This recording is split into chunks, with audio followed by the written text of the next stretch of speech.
रितु जी वृंदावन से। महर्षि आपके चरण कमलों में कोटि कोटि प्रणाम। गुरुजी, अहंकार हमेशा गिराता रहता है। गुरुजी, ये अहंकार कृपा से हटेगा या प्रयास करने से हटेगा? थोड़ा सत्संग सुनिए तो पता चलने लगेगा अहंकार की क्या सत्ता है। आपने क्या माना है अहंकार को, तो हम समझे तो आपको कहाँ पकड़ आई है। अपने में श्रेष्ठता की भाव आती है। ये तो बहुत छोटी वृत्ति है अहंकार की। आप अपने को स्त्री मान रहे ना, ये भी देहाभिमान है। मूल है भगवान के भाव को छोड़कर देह भाव में आ जाना। ये सब अपराधों का मूल है। इसी से सारे पाप होते हैं, इसी से सारे दुर्गुण होते हैं। मैं स्त्री हूं, मैं पुरुष हूं, इसे कहते हैं देहाभिमान।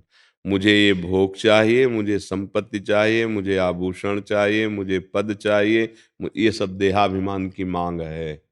शुद्ध अध्यात्म की चर्चा है ये सब देहाभिमान की मांग है। अपने में गुण का दर्शन, दूसरों में दोषों का दर्शन, अपनी प्रशंसा, दूसरे की निंदा, ये सब अभिमान के लक्षण हैं। ये सब प्रकार का अभिमान यदि हम भगवत प्रेमी महात्माओं के वचन सुने और उनके अनुसार उपासना करें तो दूर हो जाएगा। सेवक जी महाराज कहते हैं, तिनकी संगति रहत जाति कुल मद सब नंसई। मद माने होता है अहंकार। सब मद नष्ट हो जाएंगे।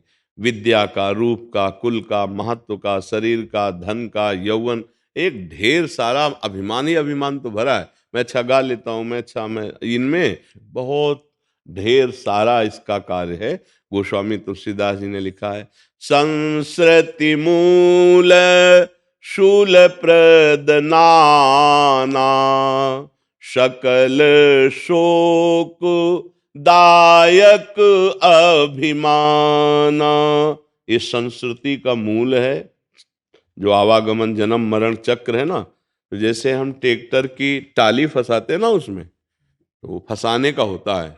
तो हमारे जन्म मरण को फंसाने वाला, जो चक्र को फंसाने वाला है, वो अहंकार है। संस्कृति मूल और शूल प्रदनाना, सकल प्रकार के कष्ट और दोष ये इसी अभिमान रूपी घर में रहते हैं। ये भगवान जब दूर करने का कृपा प्रसाद करते हैं तो संतों का संग मिलता है। जैसे हम अपने को बहुत ऊंचा समझे, लेकिन जब पहाड़ के समीप जाएं तो हमें पता चल जाएगा कि हमारी ऊंचाई कुछ है ही नहीं। तो संत जन पहाड़ हैं भजन के, सद्गुणों के पहाड़ हैं, दिव्य भागवती की स्थिति है। जब हम उनके नजदीक पहुंचते हैं तो लगता है हमारा क्या जीवन है, क्या है हमारे पास। अपने आप अहंकार चूर होने लगता है। देखो ना, पहली सीढ़ी ऐसे शुरू हो जाती कि नहीं। आप किसी संत महात्मा को देखते, ऐसे हुआ ना, अहंकार गलित हुआ ना, ऐसे थोड़ी हो। संतों को देखते ही सबसे पहला अहंकार पर चोट होती है, ऐसे कर लेते हैं। और अगर चोट अच्छी पड़ी श्रद्धा की तो पंचांग प्रणाम कर लेते हैं, हम साष्टांग लौट जाते हैं। ये कोई साधारण बात नहीं। यहाँ अहंकार का देखो स्वाभाविक बिना उपदेश के मार्जन होना शुरू हुआ, धुलाई शुरू हुई। हाथ जोड़ लिया, पंचांग प्रणाम कर लिया, साष्टांग। अब वो जो बात कह रहे हैं उसे हम सुन रहे हैं, उसका मनन कर रहे हैं, और उसको जब जीवन में उतारते हैं तो युद्ध शुरू हो जाता है। इस अहंकार को परास्त करने के लिए उपासक तैयार हो जाता है। उसके पास अस्त्र होता है विवेक। विवेक रूपी अस्त्र से काटता रहता है। अगर हम इतना भजन करते हैं तो क्या, वो तो रात दिन करते हैं। अगर हम इतना व्रत करते हैं तो क्या, वो तो बहुत कठिन तप कर रहे हैं। वो तो पूरे जीवन से ब्रह्मचर्य हैं। वो तो हमारा सारा अहंकार नष्ट होता चला जाता है। उनके संग से, भगवत प्रेमी महात्माओं के संग से अहंकार का नाश हो जाता है। बिना गुरु कृपा के अहंकार नष्ट नहीं होता, क्योंकि हम जो भी क्रिया करेंगे उसमें बढ़ जाएगा। हम इतने दिन से ये नहीं किया, वो तो अब वो पुष्ट हो रहा है। यद्यपि क्रियाएं अच्छी हैं लेकिन अहंकार पुष्ट हो रहा है। भगवत प्राप्ति होने में बड़ी बाधा है। और जब गुरुजन कहते हैं आपको ऐसे करना है, तब लगता है कि हम थोड़ी कर रहे हैं। वो तो आदेश है, कर्तव्य का पालन कराने की वो सामर्थ्य दे रहे हैं और वो आदेश कर रहे हैं। नहीं, मेरे द्वारा कुछ नहीं, मेरे गुरु कृपा से हो रहा है, मेरे प्रभु से हो रहा है, मेरी श्री जी से हो रहा है। अहंकार बदलता चला गया। जब अहंकार प्रभु के दासत्व से युक्त हो जाता है तभी नष्ट हो जाता है। अहंकार का परिचय प्राप्त करने के लिए अपने में जब गुण दिखाई दें और दूसरों में दोष दिखाई दें तो जान लेना रोग बहुत बढ़ रहा है। और जब दूसरे में ऐसे करने की भावना हो कि हमसे तो बहुत अच्छे हैं। अगर हमारे हृदय की कोई बात जान जाए तो हमारी निंदा हो जाए। हर समय मन क्या क्या सोचता रहता है। आप देखो, ये तो कृपा मनाओ कि भगवान ने अभी किसी वैज्ञानिक को इतनी सामर्थ्य नहीं दी कि मन का अल्ट्रासाउंड कर ले। आज तक कोई मशीन नहीं पड़ी। मन की बनी है क्या मशीन? ये ऐसे लगा दिया और पूरा चित्र दिखाई दे रहा है, मन जो जो सोच रहा है। अगर वो बन जाए ना तो अपने लोगों की धुल जाए, सबकी नहीं धुल जाए। क्या क्या सोचता रहता है मन। और हम अपने को अभिमान करें कि हम गुणी, हम संयमी, हम ये। और मन क्या क्या कह रहा है। तो जब साधक अपने मन को देखता है तो वो दैन्य हो जाता है। कितना गंदा मन है, मेरा मन कितना गंदा है। देखो मैं इस वेश में हूं, देखो मैं नाम जप करता हूं, या देखो मैं भगत हूं, संतों का संग, फिर भी कितनी गंदी बात सोचता है। तो वो सोचने मात्र से, क्योंकि वो भक्त है ना, तो जरा सा भी उसके अंदर स्फुरण हुआ को पहाड़ जैसा उसको दिखाई देता है। जैसे देखो सूरदास जी महाराज के ना, मोशम कौन कुटिल खल कामी, जिन मुँह को तन दियो ताको न भजन कियो, ऐसो नोन हरामी। निराभिमानी जन क्या देखते? अपने लिए। जरा सी बात मन में स्फुरण हुई, असह्य हो गई, मैं भगवान का भक्त हूं, कितनी गंदी बात सोच लो। अच्छा, गंदा हृदय तो पहाड़ जैसे पाप करने पर भी उसे कुछ समझ में नहीं आता। पवित्र हृदय, जरा सी सोच हुई कि हाय हाय मच जाता है, ये क्यों बात आ गई, क्यों बात आ गई। तो हमारा जो अहंकार अभी है, उसकी पहचान है कि दूसरों में लघुता देखना, अपने में श्रेष्ठता देखना। किसी भी को भी लेकर, रूप को लेकर, गुण को लेकर, विद्वता को देखकर, भजन को देखकर, ज्ञान, किसी को भी लेकर, ये सब अहंकार के लक्षण है। तो हम संतों का संग सुने और भगवान से प्रार्थना करें कि हमारी बुद्धि इतनी पवित्र हो जाए कि हमारे हृदय में अहंकार न रह जाए। तो कृपा निधान भगवान ऐसे विधान बना देते हैं जिससे हमारा अहंकार नष्ट हो जाता है। अहंकार नष्ट हुआ कि भगवत प्राप्ति पक्की। यही अहंकार भगवत प्राप्ति नहीं होने देता। अगर भगवान गुरुदेव की कृपा हो जाए तो बहुत जल्दी अहंकार नष्ट हो जाता है, दैन्यता आ जाती है। यही दरबार दीन को आदर रीति सदा चली आई, जे दीन प्यारे वेद पुकारे द्रवहु सुश्री भगवाना। अगर दैन्यता ने अहंकार है तो एक बार महाप्रभु चैतन्य देव जी कीर्तन कर रहे थे, त्रिभुवन में यश उनका फैला हुआ था, है, रहेगा, भगवान है साक्षात। तो एक संत भगवान भारत की नदियों की परिक्रमा किए थे और वो दूध ही केवल लेते थे। तो उनको मन में आया कि जब मैं जाऊंगा कीर्तन में तो महाप्रभु चैतन्य देव दौड़कर हमको गले से लगाएंगे, क्योंकि मैं भारत की समस्त नदियों की परिक्रमा की और जीवन में दूध के सिवा कुछ लिया नहीं। तो एक अभिमान था ना अंदर का, वो बहुत बढ़िया मीठा अभिमान होता है जिसको संभाल के रखा जाता है, उसी से सुख मिलता है। जो पार्थिव सुख है उसी से होता है। अभिमान नहीं हो तो सच्चिदानंद सुख मिलने लगेगा। अब वो जे ही कीर्तन में गए तो महाप्रभु रुक गए और कहा, कौन बहिर्मुख पुरुष आ गया जिसके आने से हमारे कीर्तन का भाव सूखने लगा। तो इस संत जी आए थे, बोले हटाओ इनको। अब हटा दिया। वहां तो आदेश की जरूरत थी, मंडली से एकदम बाहर उनको। अब वो बाहर रोने लगे कि प्रभु आपका तो करुणावतार सुना है, मुझे जैसे नीच अधम को यदि आप स्वीकार नहीं करेंगे तो प्रभु मैं कहाँ जाऊंगा। दौड़ के आगे महाप्रभु और गले से लगा लिया। समझ पाए, जब वो अपने गुणों का अभिमान लेकर आए थे कि मैं तीर्थों का अवगाहन करने वाला और केवल दूध पीने वाला, तो हटा दिए गए। और जब ये भाषा निकली कि मुझ जैसे दीनहीन अधम को अगर आप जैसे महापुरुष स्वीकार नहीं करेंगे तो हम कहाँ जाएंगे, तो दौड़ के आके महाप्रभु गले लगा लिए। ये है भगवत मार्ग जो है, ये हमारे अंदर दैन्यता हो। ये दैन्यता तभी आती है जब महापुरुषों की कृपा हो जाए। देखो महाप्रभु की कृपा हुई तो अहंकार चूर हो गया और दैन्यता आ गई। नहीं वो लिए अहंकार डोल रहे थे, मैं तीर्थों का अवगाहन करने वाला, मैं तो केवल दूध पीने वाला, ऐसा। अब वो जिधर किसी को अन्न खाते देखते होंगे किसी महात्मा को तो उसके प्रति बुद्धि हो जाएगी। एक महात्मा थे तो उन्होंने एक जल की सिद्धि की थी कि वो जल में भी थल की तरह चल सकते थे। एक भगवत प्रेमी महात्मा अपने शिष्यों के साथ नाव में जा रहे थे बैठ के, तो उन्होंने उनका उपहास किया। वयोवृद्ध थे, साथ में शिष्य जन थे, कहे महात्मा क्या जीवन भर किया? हाँ, तो क्यों भैया? वो भी संत थे। अरे बोले तपस्वी होकर के नाव में बैठे हो। फिर कहाँ बैठूं?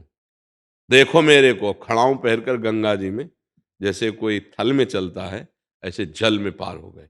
सब लोगों को बड़ा आश्चर्य हुआ। वो महात्मा जी थे, वो मुस्कुरा दिए। बाहर गए, नाविक से कहा भैया एक व्यक्ति का कितना उतराई? उन्होंने कहा 2 रुपया। तो शिष्यों सहित जो किसी ने भेंट दी थी वो पैसा दे। नाविक को दिया और महात्मा से कहा कि समझ पाए, तुम्हारे जीवन की सारी तपस्या 2 रुपये के बराबर गई। जिस माँ भगवती गंगा को स्वयं शिव जी ने मस्तक पर धारण किया, अपने तपोबल से तुमने पादुका पहनकर उन पर चले, सारा सुकृत तुम्हारा नष्ट हो गया। तुम अभिमानी ये दिखाना चाहते थे कि मैं जल में थल की तरह चल सकता हूं। नहीं, तुम किसी काम के नहीं रह गए। अभी तुम परमार्थ को जानते ही नहीं। थोड़ी तपस्या कर ली तो उसका अभिमान चरणों में गिर गए। उनका 2 रुपये में गई तपस्या। 2 रुपये में पार हुए ना, 2 रुपये में सारी तपस्या तूने नष्ट कर दी, केवल प्रदर्शन के लिए। ये प्रदर्शन के लिए नहीं, भगवत प्राप्ति के लिए तप होता है। ये जब हमें अभिमान होता है तो हम कहीं न कहीं कोई न कोई दृश्य ऐसा। एक उपासक को देखा, बहुत कारें पीछे लगी रहती, तो वो जब हम शैमशी में थे तो वो मिलने आए थे, तो ये उनकी प्रसिद्धि सुनी थी। तो अपने लोग क्या कि शुरू से गुरुदेव भगवान की ऐसी कृपा रही, वो सही मार्ग पर ही ये रिद्धियों सिद्धियों का इधर उधर का वो सब सीधे भगवत प्राप्ति का मार्ग। तो आए तो मिले, जैसे संतों से मिला जाता है, पर उस समय हमारी 18-20 की अवस्था होगी और उनकी होगी 30-35 की। तो आए, उन्होंने कौन सी साधना करते हो, क्या करते हो, ऐसे ऐसे। जैसे एक होता है ना कि टीचर अपने विद्यार्थी से पूछता है अवस्था देखकर, पर बहुत प्रवीण गुरु कृपा से बुद्धि थी। शास्त्र सम्मत वार्ता को पकड़ना बहुत पूर्व जन्म का, चाहे समझ लीजिए। जो ये वार्ता शुरू किए, तो उनसे कहा महाराज जी अध्यात्म है क्या है? उनको एकदम, हम कहा ये अध्यात्म है क्या? उनका तुम क्या समझते हो? ऐसे किया, केवड़ा की खुशबू आ गई पक्का। ऐसे किया, अलग अलग इत्रों की खुशबू आ गई। तो महाराज जी इस जादू से अध्यात्म नहीं जाना जाता। ये तो प्रकृति में माया ऐसी खुशबू पैदा किए हुए है कि आप चले जाओ कन्नौज तो वहां की नालियों में खुशबू बह रही है। कन्नौज में फैक्ट्रियां हैं इत्र की, तो किलोमीटर दूरी से उन नालियों में सुगंध आ रही है जिनमें फैक्ट्रियां हैं जहां इत्र की। तो ऐसे हम अगर भजन से कर दिया और कोई खुशबू आ गई तो कोई बड़ी बात समझते हो क्या? ये तो प्रकृति बलवती अपने आप कर रही है। हम ऐसे करें और श्री कृष्ण सामने आ जाए तो बात समझ में आवे, तब तो हमारी सिद्धि। प्रकृति को क्या, मतलब ऐसे किया, 1 सेकंड के लिए केवड़ा की खुशबू आ गई, तो वहां केवड़ा के टैंकर भरे जाते हैं इत्रों के, जहां फैक्ट्रियां होती हैं। ये कोई खास बात है? प्रकृति कितने सुंदर पुष्प पैदा किए है, प्रकृति कितनी सुंदर वायु पैदा किए हुए, ये हम कोई सिद्धि है? प्रकृति के किसी एक कण को चुन पाए, ये हमारी साधुता है। हमारी साधुता है परमात्मा से प्रेम कर लेना, परमात्मा को। साधु का चमत्कार तुम्हारे मन को बलात् परिवर्तित करके सत मार्ग में चला देना, बाहर ही नहीं। होता क्या है, जब हमारे अंदर कोई साधन का अभिमान हो जाता है तो छोटी मोटी सिद्धियां, छोटी मोटी बातें इसका प्रदर्शन करने लगते हैं, सत्य मार्ग से हम हट जाते हैं। तो अभिमान ताते करें कृपा निधि दूरी, सेवक पर ममता, ये बहुत खतरनाक और बड़ा सूक्ष्म अभिमान है। जब भगवान की शरण में होते, गुरुदेव भगवान की, संत भगवान की, भगवान की, तब ये अहंकार का परिचय मिलता है कि मैं गलत हूं और मुझे ठीक होना चाहिए। जैसे एक चांगदेव नाम के ऋषि थे, योगी। तो जब मृत्यु आती थी तो समाधि लगा लेते थे, तो 1400 वर्ष के थे। अब वो जब सुना ज्ञानदेव जी की महिमा है, तो सब नई अवस्था के महापुरुष थे, तो अपना चमत्कार दिखाने के लिए सिंह को वश में करके सवारी की और सांप की चाबुक ली और चल पड़े। तो वहां पास में ही सोपान देव, मुक्ताबाई, ये सब विराजमान थे। उन्होंने कहा भैया एक योगी आ रहा है शेर पर सवार होकर के, सांप की चाबुक लेके। तो ज्ञानदेव जी ने कहा अच्छा, तो जिस चबूतरे में बैठे थे दीवार में, उसे कहा चल। जड़ चबूतरा, चल दिया, उसी पे बैठे हो। अरे तप और भजन में अपार सामर्थ्य होती। अब उन्होंने देखा यार तो हम तो चेतन सिंह को वश में किया, चेतन सांप, ये तो जड़ चबूतरा चल रहा, कूद पड़े, चरणों में गिरे। तो उनका योगी अभी कोरे के कोरे हो, कोरा कागज हो, अभी तुम्हारे अंदर कोई परमार्थ का स्वरूप नहीं आया, अभी केवल इन सिद्धियों में ही खेल रहे हो। शिष्य बने, फिर भगवत प्राप्ति का मार्ग। तो हमारे अंदर जो गुणाभिमान है, देहाभिमान है या साधनाभिमान है, इन सब की पहचान और इन सब की निवृत्ति, जैसे रोग क्या है और उसकी निवृत्ति क्या है, ये वैद्य डॉक्टर से ही होता है, ऐसे ही सदगुरु से होता है। सच्चे सदगुरु मिल जाए और उनके वचन रूपी औषधि को हम पान करें तो निश्चित अभिमान रूपी, देहाभिमान रूपी रोग ये नष्ट हो जाए। सदगुरु वैद्य वचन विश्वासा, संयम यह न विषय के आशा। नहीं, बहुत खतरनाक है, बहुत खतरनाक है। समझ ही नहीं पाओगे कि आपके अंदर अभिमान है कि नहीं। जैसे आपसे कहा जाए बड़े अभिमानी हो और जलन पैदा हो जाए, तो आपको किस बात का अभिमान है? नहीं, कोई अभिमान नहीं, ये अभिमान ही बोल रहा है, ये अभिमान ही बोल रहा है। बड़ा सूक्ष्म इसका विषय है। इसलिए संतों के वचनों का आदर करते हुए उनका मनन करो, नाम जप करो और अच्छे आचरण करो। धीरे धीरे अभिमान दिखाई देने लगेगा, फिर नष्ट हो जाएगा। दिखाई देने लगता है कि इस समय ये अभिमान आ गया, इस समय ये भाव आ गया अभिमान का, तो हे गुरुदेव, हे प्रभु, इसको नष्ट कर दो। उन्हीं की कृपा से नष्ट होता है। वो जिनका रचा हुआ है, जिन्होंने बांधा है, वही छोड़ देंगे। इसलिए भगवान ने गीता जी में इशारा भी किया है, मामेव ये प्रपद्यन्ते माया में ताम तरन्ति ते। मेरी शरण में आ जाओ, मैं तुम्हें मुक्त कर दूंगा इस माया से।